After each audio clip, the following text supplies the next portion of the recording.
Siyathobeka kakhulu ukuthi sikwazi ukuthi sixhumane nawe insuku zonke siletha amaphupho. Siyazi ukuthi kungenzeka ungomunye wabalandeli channel futhi osonesikhathi uyilandela nakuba ungakhomenti but uyawabheka ama-video. Abanye ke bayakhomenta bencome, abanye bayakhomenta bebuza, abanye bangama-members e-channel e-contribute njalo ngenyanga ngalokho osuke kufinyelela ekutheni bakwazi uku-contribute ngakho. Nonke ngokuhlukahlukana kwenu nokuhlona kwama-contribution eniwenzayo, uNkulunkulu akanibusise anisikelele unyaka ka-2024 kube unyaka weyibusiso, kube unyaka wempumelelo. Uma niqala unyaka omusha, konke enihluleka ukukwenza kulo nyaka nikwazi ukuthi nikwenze kube impumelelo unyaka olandelayo. Mina-ke ngupastor weningi ngicela kwena ngokuyithoba, hayi ngolaka, hayi ngodlame, ukuthi inamba isense kuphela kusona 9 ekuseni kuya 5 ntambama. Nakhona iba ngumuntu olandela le channel ukuze usensele inamba kuzwakale kahle kube ngcono. Ungawasendisa ama-SMS, ungawasendisa futhi uWhatsApp. Sibheka la udaba olikaGugu Simelani uthi sawubona mkhulu, ngiyethemba uyaphila. Bengicela ukucela incazelo yephupho. Ngiphuphe izinkukhu nezinyoni, ngiphakamisa nje ingalo zahlala kimi ngaphandle kokwethuka, ngavula isandla besinombila, isandla sami sadla kusona. Ngiyaxolisa manje kuphambene nemigomo yekhasi. So engifuna sikhulume ngako la ngoba kukhona la siphendula khona iphupho, ngokuphupha uphakela inyoni noma inyoni zidla ukudla noma inkukhu zidla ukudla. Ngicabanga likhona ivideo. So namhlanje sifocus la ekutheni mhlawumbe uma uphupha nje inyoni, ngabe inyoni noma inkukhu, uma ungayenza kwephuphe zikhuluma lezo nyoni noma zicula empeleni, inake singakusho ngalokho.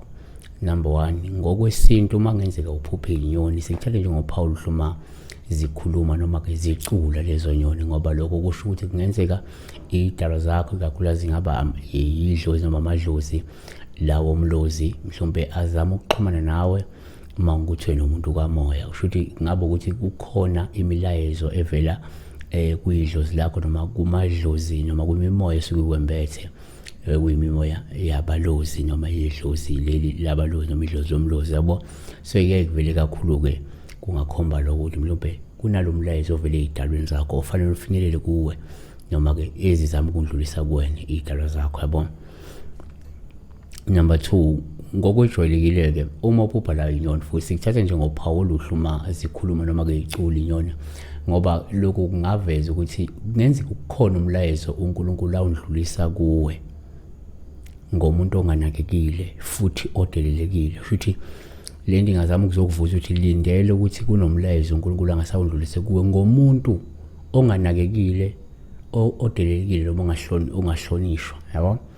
uJobe 12:7, kepha ke mawubuze izinkomo ziyakukufundisa nezinyoni zezulu ziyakukutshela.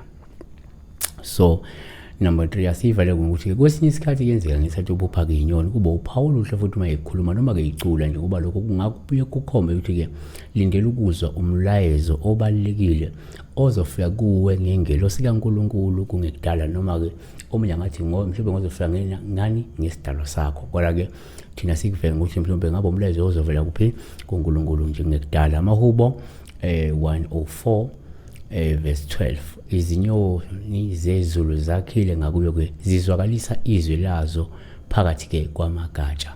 So besibheka la uma ngenze kuphuphe inyoni zicula noma uphuphe lezi nyoni zikhuluma yabona. Besithathela la kuyiphupho likaGugu kaSimelane, kodwa ke bebuza ke la ngokudla kakhulu izicula zidla mhlawumbe inyoni zidle sihleli kuyo, kodwa sike salibheka iphupho njalo. Kodwa futhi sizivala uma zidla lezi nyoni noma lezi nkukhu iphakele zidlala kuwe, kukhomba into engavela ngoba kade wenza umsebenzi wesintu mhlawumbe kukhomba ukuthi lowo msebenzi uhambe waba impumelelo ey'dalweni noma lelo lade labo laba impumelelo noma uma ulenze lelo lade lizoba impumelelo noma kuyadinga kwenza into ey'lahle umuntu womsebenzi oqonene nesintu oqonene ney'dalwa. Siyabonga kakhulu kwinkulumo. Siwe